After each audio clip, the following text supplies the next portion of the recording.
Hey, I'm Rupinder from Harman Study Zone and ਅੱਜ ਆਪਾਂ ਗੱਲ ਕਰ ਰਹੇ ਹਾਂ ਪ੍ਰੋਸੈਸ ਚਾਰਟ ਦੀ। ਸੋ ਪ੍ਰੋਸੈਸ ਚਾਰਟ ਜਿਹੜਾ ਹੈਗਾ ਕੰਪੈਰੀਟਿਵਲੀ ਕਾਫੀ ਈਜ਼ੀ ਹੁੰਦਾ ਹੈ ਦੂਸਰੇ ਗ੍ਰਾਫਸ ਦੇ ਮੁਕਾਬਲੇ। ਇਹਦੇ ਵਿੱਚ ਇੱਕ ਡਿਫਰੈਂਸ ਹੁੰਦਾ ਆ ਕਿ ਆਪਾਂ ਇਹਦੀ ਇੰਟਰੋਡਕਸ਼ਨ ਐਂਡ ਇਹਦਾ ਓਵਰਵਿਊ ਇਕੱਠਾ ਲਿਖ ਸਕਦੇ ਹਾਂ, ਜਦੋਂ ਕਿ ਬਾਕੀ ਦੇ ਗ੍ਰਾਫ ਦੇ ਵਿੱਚ ਆਪਾਂ ਨੂੰ ਇੰਟਰੋਡਕਸ਼ਨ ਅਲੱਗ ਲਿਖਣੀ ਪੈਂਦੀ ਹੈ ਐਂਡ ਓਵਰਵਿਊ ਅਲੱਗ ਲਿਖਣਾ ਪੈਂਦਾ ਆ। ਐਂਡ ਇਹਦੇ ਵਿੱਚ ਤੁਸੀਂ ਸੇਮ ਲਾਈਨਸ ਬਣਾ ਸਕਦੇ ਹੋ। और प्रोसैस चार्ट जोड़ा है खास तौर पर इत्थे एक्टिव एंड पैसिव टेंस जोड़ा है ज़्यादा जरूरी रहिंदा आ। तो जिदा हुण आपां कुछ वर्ब्स लिखिया ने, किहड़ी वर्ब जिहड़ी हैगी वो एक्टिव टेंस दे विच बनदी है, किहड़ी पैसिव दे विच बनदी है, वो भी आपां नाल ही डिफरेंशिएट करांगे। तो चलो आपां पहलां देखदे हां कि इंट्रोडक्शन एंड ओवरव्यू आपां ने किद्दां लिखना है। ठीक है, तो ये मैं जस्ट फिलअप्स रखे ने, इत्थे तुसीं प्रोसैस का नाम लिखना है। ठीक है, और स्टैप्स लिखने ने कि किन्ने स्टैप्स इहदे विच हैगे ने। ते इत्थे तुसीं वर्ब ते ऑब्जेक्ट मतलब कि इत्थे तुहाडी प्रोसैस का नाम आऊगा और उहनूं की कीता जा रिहा आपां उहदी गल करांगे। हुण फॉर एग्जाम्पल आपां गल कर रहे हैं कि पेपर नूं रिसाइकल करन दी गल कर रहे हैं। ठीक है, कि अपने कोल एक पेपर दी रिसाइकलिंग दा प्रोसैस हैगा आ कि पेपर नूं किवें रिसाइकल कीता जांदा है। हुण उहदे विच आपां लिखांगे the diagram illustrates the recycling of waste paper या जिहड़ी भी चीज़ की तुसीं गल कर रहे हो। ठीक है, कि जिहड़ी डायग्राम हैगी आपां नूं काहदे बारे दसदी है, रिसाइकलिंग बारे दसदी है, ट्रांसपोर्टेशन बारे दसदी है या किसी चीज़ की मैन्युफैक्चरिंग बारे दस रही है। ठीक है, so the diagram illustrates the recycling of waste paper या जिहड़ी भी चीज़ आ गई विद एन स्टैप्स। तो इत्थे तुसीं स्टैप्स का नंबर पा देना है। फॉर एग्जाम्पल अपने को 7 स्टैप्स ने, 8 स्टैप्स ने। ठीक है, कि सारी जिहड़ी प्रोसैस हैगी आ वो किन्ने स्टैप्स दे विच जा रही है विद 7 स्टैप्स। फॉर एग्जाम्पल अपने को 7 स्टैप्स ने। एंड इत्थे फिर तुसीं स्टार्टिंग विद, ठीक है, ING दी फॉर्म दे नाल पाना है। स्टार्टिंग विद दिस थिंग मतलब शुरू दे विच आपां स्टार्ट किहदे नाल कर रहे हैं। हुण फॉर एग्जाम्पल अगर आप रिसाइकलिंग की जिद्दां गल कर रहे हैं तो रिसाइकलिंग आप किद्दां स्टार्ट करांगे। सब तो पहले तो पेपर नूं कलैक्ट किया जाऊ ना, वेस्ट पेपर नूं कलैक्ट करांगे पहला। सो स्टार्टिंग विद कलैक्टिंग एंड इत्थे ING दी फॉर्म आनी है क्योंकि विद प्रैपोजिशन है। ठीक है, जिथे भी तुसीं विद लगा रहे हो और उहदे नाल तुसीं वर्ब यूज़ करनी है तो हमेशा ING दी फॉर्म यूज़ होगी। ठीक है, so starting with collecting waste paper from different source, जिद्दां भी तुहानूं दिता गया ग्राफ दे विच वो चीज़ इत्थे लिखनी है कि यह करन दे नाल शुरू हो रही है जिहड़ी प्रोसैस हैगी है। And ending with subject being third form आपां लगावांगे कि ये चीज़ नूं इदां करन दे नाल। हुण जिद्दां अपनी प्रोसैस रिसाइकलिंग की प्रोसैस आ वो शुरू किद्दां हो रही है वेस्ट पेपर कलैक्ट करन दे नाल, तो एंड किद्दां होगी, एंड प्रोडक्ट की होगा उहदा कि जिहड़ा रिसाइकल्ड पेपर है उहनूं मार्केट च भेजन दे नाल। समझ आ गई। हुण जिहड़ा तुसीं इत्थे ऑब्जेक्ट लिखोगे ना, जिद्दां आपां लिखिया विद कलैक्टिंग वेस्ट पेपर। ठीक है, हुण जिहड़ा उत्थे तुहाडा ऑब्जेक्ट है उहनूं तुसीं इत्थे सबजैक्ट के तौर पर लगा लो।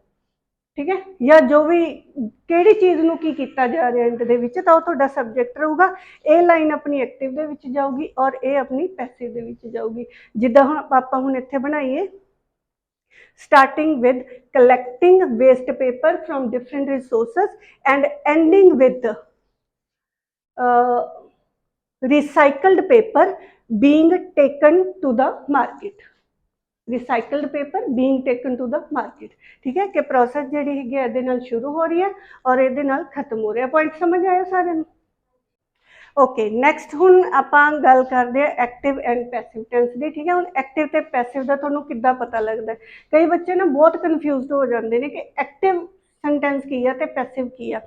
एक्टिव दा मतलब की है who is doing the action, काम कौन कर रहा है। ठीक है, हुण जिद्दां आपां इत्थे पेपर की गल कर रहे हैं, पेपर की रिसाइकलिंग चल रही है, इत्थे पेपर कुछ कर रहे हैं नहीं कर रहे ना, पेपर पैसिव आ, पेपर नूं कुछ किया जा रहा है।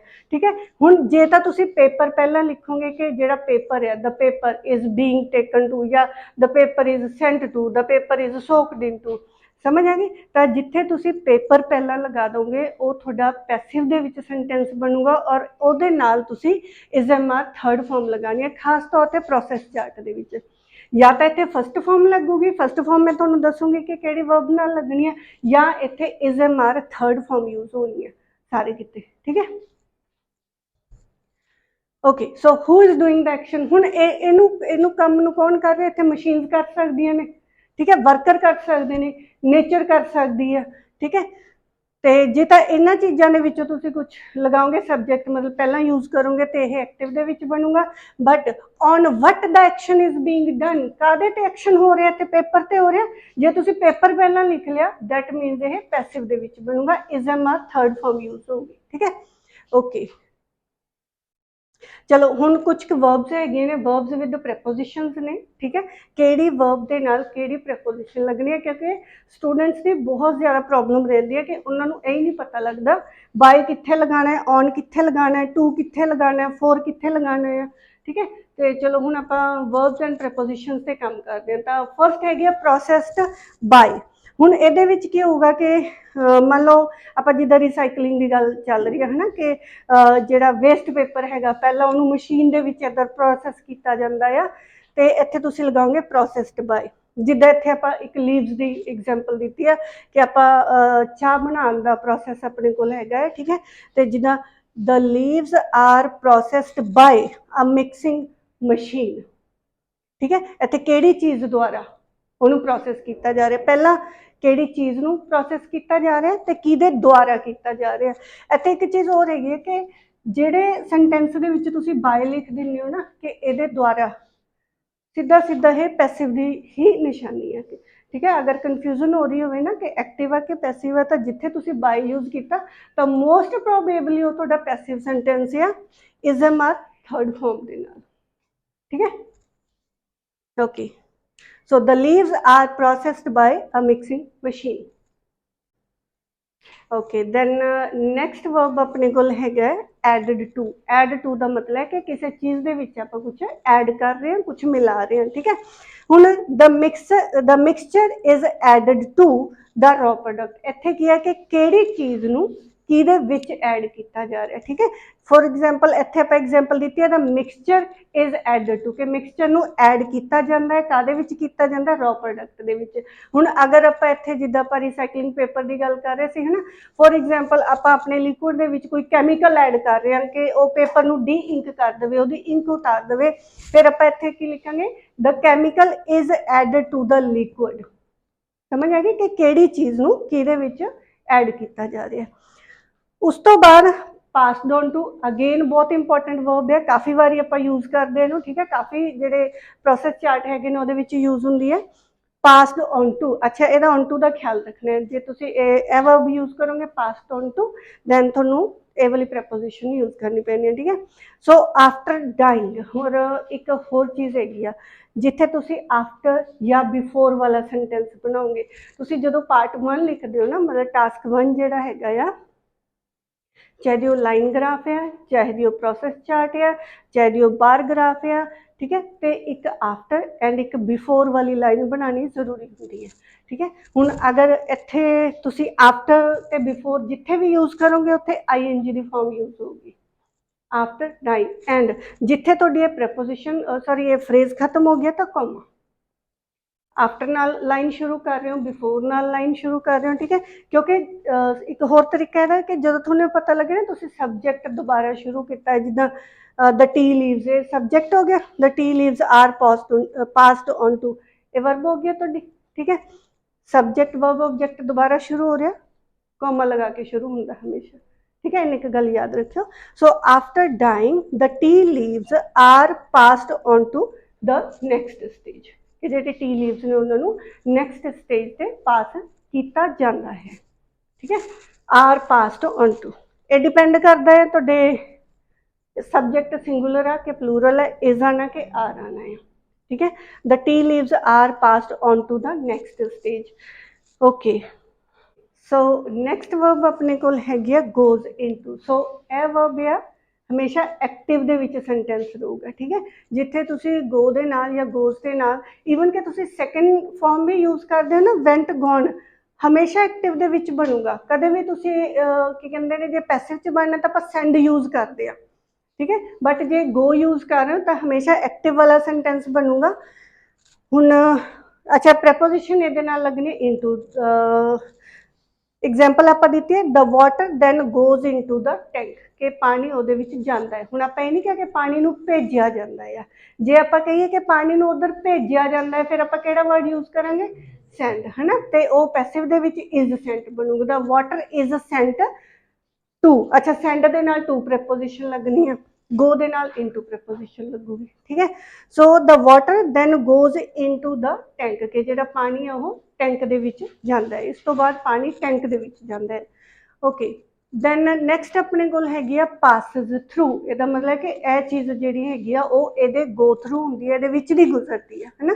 एग्जाम्पल आप दी है the clay passes through the pipe के मतलब जी क्ले हैगी वो पाइप दे विच दी जाती है, comma to later form bricks के बाद विच ब्रिक्स बनाने दे लई। जिहड़ा ये सेंटेंस है इहनूं तुसीं इदां भी बना सकदे हो to form bricks letter, simple इदां भी बन जूगा तो इस हिसाब नाल भी बन जूगा। ठीक है कि ये विचों गुजरदी है, ये गुजरन तो बाद ये आ चीज़ बनाउंदी है। ठीक है, the clay passes through the pipe जरूरी नहीं है कि पूरा तुहाडा जिहड़ा हैगा कंपाउंड सेंटेंस ही होगा। अगर तुसीं एक गल ही कहनी है उहदे विच एक सेंटेंस बनाना है तो वो सिंपल भी बन जूगा। ठीक है, तो जे दो चीज़ां नाल दसणियां ने तां तुसीं इदां भी दस सकदे हो। ओके, दैन नैक्सट वर्ब अपने कोल है फ्लोज आउट, और ये जो फ्लोज आउट है ओबवियसली लिक्विड के लिए यूज होगा। ठीक है, कि जो भी है चाहे वो पानी है चाहे वो ऑयल आ, ठीक है, चाहे वो कोई भी लिक्विड चीज़ है फ्लोज आउट ऑफ कि वो बाहर निकली वो फ्लो आउट होंगी है। ठीक है, so the liquid flows out of the first container कि जो लिक्विड है फर्स्ट टैंकर दे विचों या टैंक दे विचों बाहर निकलता है, फ्लोज आउट ऑफ। और यह एक्टिव दे विच बनिया है, फ्लो वाला भी एक्टिव दे विच बनावांगे। The liquid flows out of इत्थे क्योंकि लिक्विड फ्लो कर रहा है, समझ आ गई ना।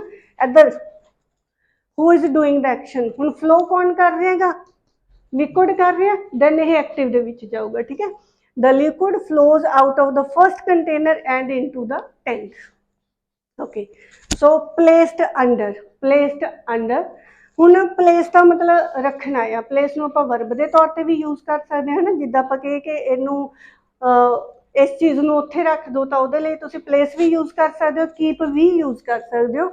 सो अगर हुण आपां इत्थे कहिए कि the tea leaves are placed under the dryer कि जिहड़े टी लीव्स ने वो ड्रायर के अंडर रखे जाते हैं। ठीक है, नैक्सट हैगी एंटर्स अ या द, और इत्थे एक इंपॉर्टेंट चीज़ हैगी आ, ये भी एक्टिव दे विच ही बनूगा सेंटेंस। एंड एंटर दे नाल प्रपोजिशन नहीं लगती, कई बच्चे यूज करते एंटर इन, एंटर टू। ठीक है, एंटर दे नाल कदे भी प्रपोजिशन नहीं लगती। सो एंटर्स अ या the किहड़ी cheese they which enter हो रहा वो आपां देखांगे। The mixture enters a final stage. ठीक है, the mixture enters the final stage before reaching. देखो बिफोर वाला सेंटेंस बनया ING की फॉर्म लगे। ठीक है, कि इत्थे पहुंचने तो पहला, before reaching this thing the furnace. Okay, next है फॉर्म्ड, फॉर्म एक्टिव च भी बन जाएगा पैसिव च भी बन जाएगा। ठीक है, क्योंकि फॉर्म का मतलब बनना भी है तो बनाना भी है। So the bricks are formed, हुण आपां ब्रिक्स नूं बना रहे हैं, ब्रिक्स कुछ नहीं कर रही हैं। ठीक है, the bricks are formed by moulding machine के मोल्डिंग मशीन द्वारा, अगेन तुहानूं कहा सी ना कि जिथे बाय आ जाऊगा पैसिव दे विच बनूगा। ठीक है, the bricks are formed by moulding machine, तो मोल्डिंग मशीन के द्वारा जिहड़े हैगे ने ब्रिक्स बनाई जांदियां ने। और उस तो बाद आंदा है सेंट टू और fold. The final product is sent to the finishing stage, the final product is sent. ठीक है, हुण आपां इत्थे कहदे कि भेजिया जांदा है, भेजिया जांदा है मतलब इज MR थर्ड फॉर्म। ठीक है, so the final product is sent to the finishing stage के फाइनल प्रोडक्ट है उन्होंने फिनिशिंग स्टेज पर भेजिया जांदा है। एंड नैक्सट हैगा एंटर, आपां इहदी गल वैसे पहला भी कर चुके हैं। ठीक है, तो अगेन एंटर दे नाल प्रपोजिशन नहीं लगती। Eight this step the product enters the penultimate step. हुण इहदा मतलब हुंदा जिद्दां तुसीं सैकेंड लास्ट लिखदे हो ना, सैकेंड लास्ट की जगह पेनल्टीमेट तुसीं यूज कर सकते हो। ठीक है, प्रोसैस चार्ट दे विच, क्योंकि हर एक प्रोसैस चार्ट दे विच लास्ट सैकेंड स्टेज होगी, तो लास्ट सैकेंड लिखण दी जगह तुसीं पेनल्टीमेट स्टेज लिखो। So at this step the product enters, के प्रोडक्ट एंटर करदा आ the penultimate step before delivery, तो डिलीवरी तो पहला जिहड़ा, क्योंकि फाइनल स्टैप ऑबवियसली डिलीवरी दा रहूगा, तो डिलीवरी तो पहला जिहड़ा हैगा आ जिहड़ा अपना स्टैप आ इस स्टेज दे विच या स्टैप दे विच एंटर करदा आ। ओके, नैक्सट वर्ब है डिस्ट्रीब्यूट। डिस्ट्रीब्यूट का मतलब होंदा वंडना। हुण ये मोस्टली जिहड़े प्रोसैस चार्ट होंदे ना उन्हां दे विच जिद्दां मार्केट दे विच डिस्ट्रीब्यूट कीता जांदा है ना, शॉपिंग मॉल दे विच ये चीज़ है जिहड़ी डिस्ट्रीब्यूट कीती जा रही है, ठीक है। जिद्दां आपां मिल्क दी डिलीवरी दी गल करिए तो मिल्क है जिहड़ा ओह अलग-अलग जिहड़े डेयरीज हैगियां ने उत्थे ट्रांसपोर्ट कीता जा रिहा या डिस्ट्रीब्यूट किया जा रहा है, ठीक है। The product can now be distributed via the, जिहदे भी द्वारा ट्रांसपोर्ट किया जा रहा है, बाय द कंपनीज व्हीकल्स, है ना, बाय ट्रक्स, जो भी तुहाडे कोल मैथड दिता होया तो इत्थे तुसीं ओह लिख दोगे। The product can now be distributed, के प्रोडक्ट नूं डिस्ट्रीब्यूट किया जांदा है या किया जा सकता है। नैक्सट हैगा स्टोर्ड इन। देखो जदों आपां कोई चीज़ स्टोर करांगे तो उत्थे चीज़ तो कुछ नहीं कर रही ना, चीज़ नूं आपां स्टोर कर रहे हैं अगेन के आपां उहदे ते एक्शन लै रहे हैं, ठीक है। मतलब जिहड़े वर्कर्स ने वो उहदे ते एक्शन लै रहे हैं। सो स्टोर्ड इन दा आफ्टर फिनिशिंग, तो फिनिश होने तो बाद जिद्दां कि अपने कोल एंड प्रोडक्ट आ गया है, after finishing the bricks are stored in a dry chamber, है ना, कि फिनिशिंग होने तो बाद जिहड़ियां ब्रिक्स ने वो चैम्बर दे विच स्टोर कीतियां जांदियां ने, ठीक है। तो स्टोर वाला भी इज अ मार थर्ड फॉर्म दे नाल बनूगा कि ये चीज़ नूं स्टोर किया जांदा है। ओके, ट्रांसफर ये भी फाइनल स्टैप हुंदा ही अपना mostly. So the product is transferred to the nearest bakery, या जो भी जगह तुहाडे कोल लिखी है कि फाइनल प्रोडक्ट नूं इत्थे ट्रांसपोर्ट किया जांदा है, ठीक है। द प्रोडक्ट इज ट्रांसफर्ड और transported to the nearest bakery, to the nearest malls, to the nearest shops. तो जिहड़ी भी चीज़ तुहानूं उत्ते दित्ती होई ग्राफ दे विच इत्थे तुसीं ओह लिख सकदे हो। Okay, thanks for watching my video, and if you find it valuable and informative, please subscribe my channel and also press the bell icon so that you may never miss out my upcoming videos. Thank you.